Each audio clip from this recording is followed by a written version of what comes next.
Hello friends, welcome back to my YouTube channel Gyan Arjan coaching. Friends, हम लोग अब navy MR math में जिन topic से क्वेश्चंस आते हैं उनको कवर करेंगे। बारी बारी से प्रत्येक टॉपिक को कवर करते जाएंगे। आज हम लोग औसत यानी एवरेज को पढ़ेंगे। चलिए वीडियो को स्टार्ट करते हैं, लेकिन स्टार्ट करने से पहले मैं चाहूँगा कि अगर मेरे चैनल पर नए हैं तो चैनल को सब्सक्राइब जरूर करें, बेल आइकन को जरूर प्रेस करें। So let's start this video. Question first कह रहा है कि प्रथम 50 प्राकृतिक संख्याओं का औसत कितना होगा। प्रश्न में कह रहा है कि जो 50 प्राकृतिक संख्याएं जो हैं प्रथम पूछ रहा है कितना होगा। तो सॉल्यूशन आपके सामने है। सबसे पहले हमको क्या करना है कि प्रथम पूछ रहा है यानी कि 1 2 3 ... 50 तक करेंगे इसको। अब एक चीज़ मैं और बता देना चाहता हूँ कि इसमें जो समानांतर है यानी कि समान अंतर है, 2 - 1 करेंगे तो 1 आ रहा है, 3 - 2 करेंगे तो 1 आ रहा है। ये जो है आपका है। तो जब भी ऐसा प्रोसेस मिले तो उसमें क्या होता है, तो इसका शॉर्ट ट्रिक होता है कि जो प्रथम पद होता है प्लस अंतिम पद बाई क्या हो जाएगा 2। इस पे आप आसानी से क्या कर सकते हैं, लगा सकते हैं। जैसे मैं करूं तो प्रथम पूछ रहा है तो 1 से लेकर के 50 तक, तो 50 तक कर सकते हैं। प्रथम पद 1 और अंतिम पद क्या हो जाएगा 50 और बाई क्या हो जाएगा 2। अब क्या हो जाएगा 51 अपन क्या हो जाएगा 2। कैंसिल कितना हो जाएगा, बचेगा कितना हो जाएगा आपका यहाँ पे 25 पॉइंट क्या हो जाएगा 5। यानी इतना आपका करेक्ट आंसर, यानी कि इतना औसत यानी 25.5 इतना औसत हो जाएगा। चलिए नेक्स्ट क्वेश्चन नंबर 2। 60 तक की सभी विषम प्राकृतिक संख्याओं का औसत कितना है। अब इसमें पूछ रहा है कि विषम, तो विषम संख्या क्या होती है। विषम संख्या वो होते हैं जो कि 2 से नहीं कटते हैं, यानी 2 से नहीं कटते हैं, उसको क्या बोलते हैं विषम संख्या। तो विषम संख्या जैसे में 1 3 4 5 7 ... कितना पूछ रहा है 69 तक 60 तक, तो आपका हो जाएगा क्या 60 तक, तो 59 क्या हो जाएगा आपका विषम संख्या हो जाएगा, यानी कि 59 तक। तो ये पूछ रहा है कि 60 तक की सभी विषम संख्या प्राकृतिक संख्याओं का औसत कितना है। तो इसका भी देखेंगे हम क्या सार्वांतर, यानी कि जो प्रथम और द्वितीय पद का या तृतीय और द्वितीय पद का अंतर बराबर है, तो फिर हम वही वाला फार्मूला लगाएंगे, प्रथम पद और प्लस अंतिम पद बाई 2 करके लगाएंगे। चलिए देखते हैं कैसे इसको करेंगे। तो 3 में से 1 घटाएंगे तो क्या आ जाएगा 2, 5 में से 3 घटाएंगे तो क्या आ जाएगा 2। आगे अगर मान लीजिए अगर यहाँ 7 भी रहता तो 7 में से 5 घटाएंगे तो क्या आ जाएगा 2। यानी कि जब सार्वंतर आपका 2 आ रहा है तो फार्मूला क्या लगेगा वही वाला, यानी कि प्रथम पद प्लस अंतिम पद बाई क्या हो जाएगा 2। तो इस पे हम लगाएंगे तो क्या हो जाएगा आपका 1 और प्लस क्या हो जाएगा 59 बाई क्या हो जाएगा 2। कितना हो जाएगा 60 अपन क्या हो जाएगा 2। कैंसिल कराएंगे तो आपका 30, यानी कि कितना हो जाएगा 60 तक की सभी विषम प्राकृतिक संख्याओं का औसत कितना हो जाएगा 30 आ जाएगा। तो आई होप आपको ये समझ आ गया होगा। Next question number 3। 50 तक की सभी सम प्राकृतिक संख्याओं का औसत कितना होगा। अब पूछ रहा है सम, तो सम संख्या उसे कहते हैं जो क्या हो जाए 2 से कट जाए, 2 से डिविजिबल हो जाए, डिविजिबल बाई 2, जो 2 से क्या हो जाए डिविजिबल हो जाए, उसको क्या बोलते हैं सम संख्या बोलते हैं। तो 50 तक बोल रहा है 50 तक, तो हो जाएगा 2 आपका 4 6 हो जाएगा डॉट कितना तक 50 तक हो गया। इसका भी देख लें हम सर्वांतर, यानी कि 4 - 2 आ जाएगा, फिर 6 - 4 करेंगे तो 2 आ जाएगा। अगर यहाँ पे अगर 8 भी होता तो 8 - 6 करेंगे तो भी 2 आ जाएगा ना। तो यानी कि जो सर्वांतर है इसके आ रहा है समान आ रहा है। जब समान आ रहा है तो क्या फार्मूला लगाएंगे प्रथम पद। बहुत ही आसान ट्रिक है और आपको याद होना चाहिए। परीक्षा में आसानी से ऐसा क्वेश्चन आएगा तो आसानी से कर लेंगे। तो इस पर कर लेंगे तो कितना आ जाएगा आपका, यानी प्रथम पद 2 और प्लस क्या हो जाएगा अंतिम पद जो है 50 अपन क्या हो जाएगा 2, यानी 52 अपन क्या हो जाएगा 2, कैंसिल कराएंगे तो क्या हो जाएगा 26। तो इतना आपका आंसर आ जाएगा। तो आई होप आपको ये समझ आ रहे होंगे। नेक्स्ट क्वेश्चन, क्वेश्चन नंबर 4, प्रथम 100 धन पूर्णांकों का औसत कितना है? प्रथम 100 धन पूर्णांकों का औसत पूछ रहा है, प्रथम पूछ रहा है, यानी कि 1 से लेकर के 100 तक, 2 3 डॉट डॉट 100 तक। तो इसका भी देख लेंगे सारवांतर, तो सारवांतर इसका भी क्या आ जाएगा, 2 में से 1 घटाएंगे तो 1 आ जाएगा, 3 में से 2 घटाएंगे तो 1 आ जाएगा। क्योंकि पूछ रहा है प्रथम से लेकर के धन पूर्णांक, तो जितने भी हैं क्या है, एक क्रमानुसार ही नंबर होंगे, तो उसमें क्या है, एक एक का डिफरेंस होगा, यानी कि सारवांतर क्या हो जाएगा, समान होगा। तो जब समान होगा तो फिर वही वाला हम क्या लगाएंगे, फार्मूला लगाएंगे, यानी कि प्रथम पद प्लस अंतिम पद बाई क्या हो जाएगा 2, इसे यही वाला फार्मूला लगाएंगे। तो यही वाला फार्मूला पे आसानी से हम क्या कर लेंगे, कर सकते हैं। चलिए नेक्स्ट इसको हल कर लें। तो क्या हो जाएगा 1 प्लस क्या हो जाएगा 100 अपान क्या हो जाएगा 2, तो क्या हो जाएगा 101 अपान क्या हो जाएगा 2। अब कैंसिल कराएंगे तो कितना आ जाएगा आपका, आ जाएगा ये आपका 50.2 आ जाएगा। तो 50.2 आ जाएगा आपका। चलिए आगे चलते हैं। नेक्स्ट क्वेश्चन कह रहा है कि प्रथम 9 अभाज्य संख्याओं का औसत कितना होगा? प्रथम 9 अभाज्य संख्याओं का औसत पूछ रहा है।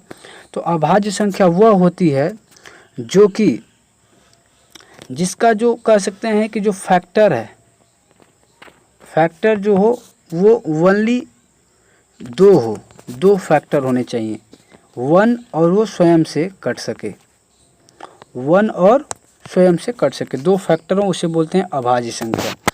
लाइक 2 हो गया, तो 2 क्या है, अगर पूछता है कि प्रथम जो होती है एक अंकों की अभाज्य संख्या जो होती है वो क्या होती है 2, ये आपको याद रखना है, 2 होती है। तो 2 से हम स्टार्ट करते हैं, तो 2 3 यानी कि जितना भी डॉट डॉट डॉट 23 तक पूछा है 23, सबको जोड़ करके 9 से क्या कर देंगे, डिवाइड कर देंगे। तो आपका आ जाएगा 100/9। तो 100/9 को जब डिवाइड करें तो ये आ जाएगा 11 सही 1/9। तो इसको एक बार आप अच्छे से देख लीजिएगा। नेक्स्ट क्वेश्चन, क्वेश्चन नंबर 6, प्रथम 10 सम प्राकृतिक संख्याओं का औसत कितना है? प्रथम 10 सम प्राकृतिक संख्याओं का औसत पूछ रहा है। तो इसमें क्या है कि सम पूछ रहा है, तो सम संख्या किसे बोलते हैं, सम संख्या वो बोलते हैं जो कि डिविजिबल बाई 2, जो कि 2 से कट जाती है, उसे बोलते हैं सम संख्या। तो कितना तक 10 पूछ रहा है, तो 10 प्राकृतिक संख्या पूछ रहा है। तो देखिए एक फार्मूला होता है जो 2n है, 2n पे आप क्या कर सकते हैं, 2n पे आप 2 का मल्टीप्लाई अगर करते हैं तो यानी कि n बराबर आप ऐसे कर लें 1 2 3 4 ऐसे 5 एंड 6 ऐसे करते जाएं और n का मान भरते जाएं वहाँ पे।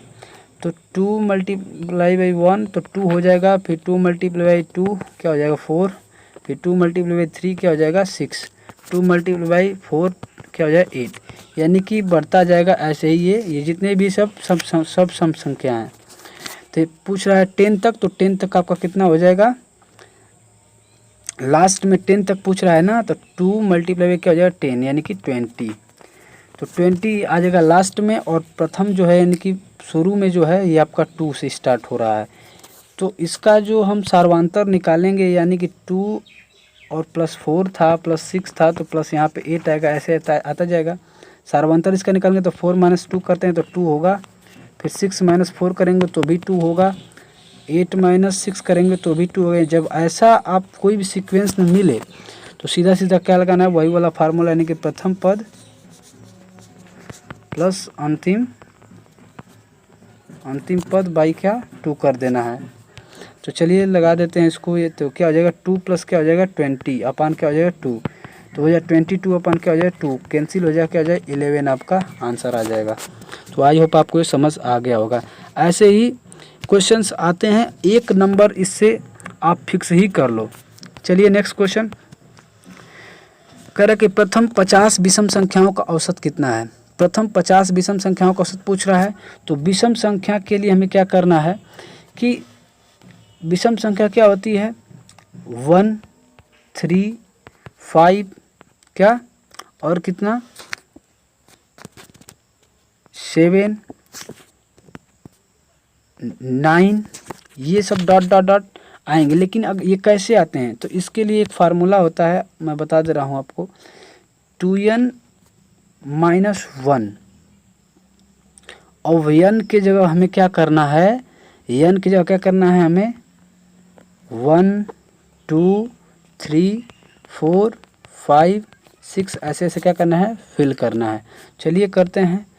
तो 50 तक पूछ रहा है तो 2n -1 तो 2 मल्टीप्लाई बाई 1 -1 क्या हो जाएगा 1, फिर 2 मल्टीप्लाई बाई 2 -1 तो 2 2 जा 4 1 कैंसिल होगा तो क्या 3, फिर 2 मल्टीप्लाई बाई 3 -1 कितना हो जाएगा 5, फिर 2 मल्टीप्लाई बाई 4 -1 कितना हो जाएगा 7। तो ये आता जाएगा यानी कि 2 1 3 5 7 ऐसे आ जाएगा 1 3 5 7 और लास्ट में 50 तक पूछ रहा है तो 2n का मान हो जाएगा 50 माइनस क्या हो जाएगा 1 तो 50 2 जा 100 100 में से 1 घटेगा क्या हो जाएगा 99 तो यानी कि इंड पॉइंट में क्या हो जाएगा 99 हो जाएगा। तो ऐसे हो जाएगा। अब देखते हैं इसका सार्वधातर निकाल लेते हैं। तो जब 3 में से 1 कैंसिल करेंगे घटाएंगे यानी 3 - 1 करेंगे तो क्या हो जाएगा 2, 5 में से 3 घटाएंगे तो क्या हो जाएगा 2, 7 में से 5 घटाएंगे तो क्या हो जाएगा 2, यानी कि ये जो सार्वधातर है क्या आ रहा है 2 2 यानी समान आ रहा है। यानी कहने का मतलब है कि जब हम 3 में से 1 घटाए 2 आया, 5 में से 3 घटाए यानी इसको मान लीजिए कि ये A1 हो गया, ये हो गया आपका A2, ये हो गया A3, ये हो गया A4। तो A2 - A1 और फिर A3 - A2 ऐसे करके हमें घटाना है। जब सार्वधातर समान है तो डायरेक्ट सूत्र यही लगाना है यानी प्रथम पद वाला प्रथम पद प्लस अंतिम बाई 2 कर देना है। ये तो कर रहे हैं इसको भी। तो 1 प्लस क्या हो जाएगा 99 अपन क्या हो जाएगा 2, तो ये 100 अपन क्या हो जाएगा 2 कैंसिल हो जाएगा क्या आ जाएगा 50 यानी कि 50 करेक्ट आंसर हो जाएगा। नेक्स्ट क्वेश्चन नंबर जो भी है 3 के प्रथम 5 गुणजों का औसत कितना है। 3 के 5 गुण यानी कि 3 का जो टेबल आपको 5 तक करना है यानी कि 3 6 9 12 और 15 और जितना भी डिजिट है सब उसके अकॉर्डिंग क्या करते हैं हमें डिवाइड कर देना यानी कि 5 तो 5 इसको ऐड करेंगे तो ऐड करने के बाद 45 आ जाएगा। 45 में 5 का डिवाइड करने तो क्या आ जाएगा आपका 9 करेक्ट आंसर हो जाएगा। तो आई होप आपको समझ आ रहेंगे। नेक्स्ट क्वेश्चन नंबर 9 जो है 5 संख्याओं का औसत 10 है, कौन सी संख्या जोड़ी जाए कि औसत 12 हो जाए। कह रहे कि 5 संख्याओं का जो औसत 10 है, जब 5 संख्याओं का औसत जो है जो 10 है तो 5 संख्याओं का योग कितना होगा, 5 संख्याओं का योग कितना होगा वो हो जाएगा आपका 50। कितना हो जाएगा 50 हो जाएगा। पुनः एक बार देखिए कि 5 संख्याओं का जो औसत है 5 संख्याओं का जो औसत है वो 10 है तो 5 संख्याओं का जो योग है वो कितना हो जाएगा 50 हो जाएगा ना, 50 हो जाएगा। अब पूछ रहा है कि कौन सी संख्या जोड़ी जाए, तो कौन सी मान लीजिए कि माना वो संख्या 50 में x जोड़ी जाए तो 5 संख्याओं के तो योग ये 50 था ही, लेकिन एक संख्या और है यानी कि 6 यानी कि 6 का डिवाइड कर देंगे और इसका मान कितना दिया था 12 दिया था। तो इसको हम ऐसे कर सकते हैं कि 50 + x / 6 इक्वल क्या 12 ऐसे कर लिया। अब इसको क्या करें 50 + x इक्वल क्या हो जाएगा 72। x का मान अब यहाँ से हम ज्ञात कर सकते हैं तो कितना आ जाएगा आपका 22 आ जाएगा। यहाँ पे लगा हुआ है आप इसे देख सकते हैं। नेक्स्ट क्वेश्चन नंबर 10 जो है यदि 7 क्रमागत संख्याओं का औसत 33 है तो इनमें से बड़ी संख्या कौन सी है। 7 क्रमागत संख्याओं का औसत 33 है तो लगातार हमें संख्या नहीं दिया है तो x + 1 x + 2 ऐसे ऐसे क्या करना है x + 6 तक करना है, क्योंकि ये x + 1 x + 2 x + 3 x + 4 x + 5 x + 6 तो ये 7 हो जाएंगे। 6 तक करेंगे तो 7 हो जाएंगे। सबको जोड़ना है और जोड़ने के बाद क्या करना है कि औसत जो है 33 दे दिया है। तो चलिए हम इसको करके दिखाते हैं आपको। तो 7x प्लस 21 आ जाएगा जब हम x plus 1, x plus 2, x plus 3 को जोड़ेंगे तो आपका इतना आ जाएगा 7x प्लस 21 आ जाएगा। तो टोटल कितनी संख्या थी? 7 थी, तो 7 का डिवाइड कर देंगे। इक्वल हम क्या लिख देंगे? तो इक्वल हम ये लिख देंगे, इक्वल आपका ये हो जाएगा 7x प्लस 21 अपॉन 7 इक्वल 33 हो जाएगा। अब इसका मल्टीप्लाई कर देंगे ऐसे ऐसे, तो करेंगे तो आपका जो आएगा कुछ ऐसे आ जाएगा 7x प्लस 21 इक्वल हो जाएगा 231। अब क्या करना है कि 7x इक्वल 231 माइनस क्या हो जाएगा 21, कैंसिल करेंगे तो क्या बचेगा आपका, यानी कि 210 बचेगा। अब 7x बराबर 210 हो गया तो x बराबर क्या हो जाएगा 30। x बराबर 30 होगा तो सबसे जो बड़ी जो संख्या थी x प्लस क्या थी 6 थी। तो x का मान हम क्या भर देंगे 30 और प्लस 6 यानी कि क्या हो जाएगा 36। तो आई होप आपको समझ आ रहे होंगे। और जो हमारे बैकग्राउंड में जो कुछ साउंड हो रहा है, थोड़ा सा शादी विवाह इधर है इसलिए साउंड हो रहा है, उसके लिए मैं क्षमा चाहूँगा आप लोगों से। मेरा नेक्स्ट क्वेश्चन, 5 संख्याओं का औसत 65 है। इनमें से प्रथम 2 संख्याओं का औसत 81 है तथा अंतिम 2 संख्याओं का औसत 38 है। तीसरी संख्या क्या है? इसमें पूछ रहा है कि 5 संख्याओं का योग 65 है, यानी कि 5 संख्याओं का योग 65 जब है तो प्रथम 2 संख्याओं का औसत 81 है। तो सबसे पहले क्या करना है कि 5 संख्याओं का योग है जितना 65 है, तो 65 का यानी मल्टीप्लाई कर देंगे 5 में, जितना आएगा उसको यहाँ पे लिख लेंगे। फिर पूछ रहा है, नेक्स्ट कह रहा है आगे कि जो आपका यहाँ पे लिखा है कि प्रथम 2 संख्याओं का औसत यानी 81 है। प्रथम 2 संख्याओं का औसत यानी 2 संख्याओं का औसत पूछ रहा है 81 है, यानी कि 2 का मल्टीप्लाई 81 में कर लेंगे, जो आएगा वो यहाँ पे लिख लेंगे। मान लीजिए कि 162 आया।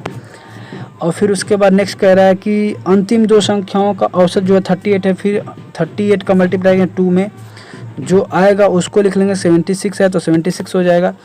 अब क्या करना है कि पूछ रहा है कि तीसरी संख्या क्या है, तो हमें क्या करना है कि जो 325 आएगा, यानी कि जब हम ऊपर 65 में 5 का मल्टीप्लाई किए हैं तो ये आया है आपका, तो इतना में से जो नीचे आपका आया 162 प्लस 76, इन दोनों को जोड़ करके इसमें घटा देंगे तो आपका क्या आ जाएगा, यानी कि तीसरी संख्या आ जाएगी। तो चलिए कर लेते हैं 325 माइनस 162 प्लस क्या हो जाएगा 76, तो 325 माइनस 238 तो कैंसिल हो जाएगा, घटेगा तो 87 आपका आ जाएगा, यानी ये आंसर हो जाएगा।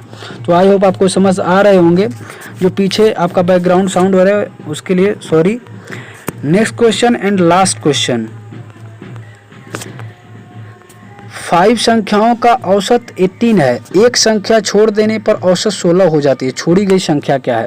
5 संख्याओं का औसत पूछ रहा है, यानी कि 5 संख्याओं का औसत जो है तो 5 संख्याओं का योग हम ज्ञात कर लें। तो 5 संख्याओं का जो योग है यानी कि 18 है, तो 18 में 5 का मल्टीप्लाई करेंगे तो क्या हो जाएगा 90 आ जाएगा। उसके बाद कह रहा है कि एक जो संख्या है, एक संख्या छोड़ देने पर, यानी कि एक संख्या जब छोड़ेंगे तो 5 संख्या थी तो 4 संख्या हो जाएगी।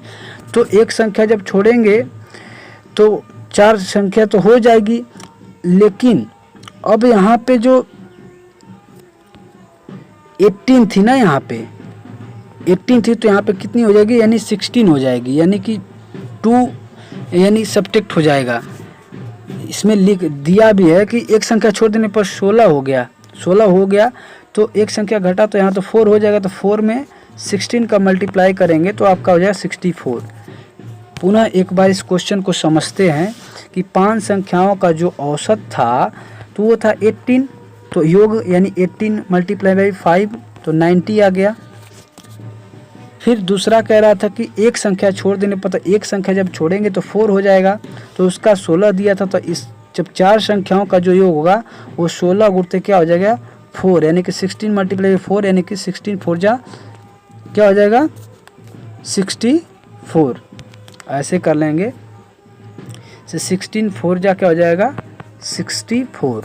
तो छोड़ी गई संख्या जो है, तो अब जो पीछे वाली जो संख्या थी 90 माइनस क्या हो जाएगा 64, तो कैंसिल करा देंगे तो आपका क्या हो जाएगा 26 आ जाएगा, यानी कि 26 यही आंसर हो जाएगा क्या 26। तो आई होप आपको वीडियो अच्छा लगा होगा। तो और भी जो एवरेज के प्रश्न हैं नेक्स्ट वीडियो में पार्ट 2 लेकर आऊँगा, इस पे अगर अच्छा रिस्पांस मिलता है दोस्तों तो अगर वीडियो को अभी तक लाइक नहीं किए हैं तो ज़रूर लाइक करें और चैनल को सब्सक्राइब करें और वीडियो को ज़्यादा से ज़्यादा शेयर करें। Thanks for watching my dear friends.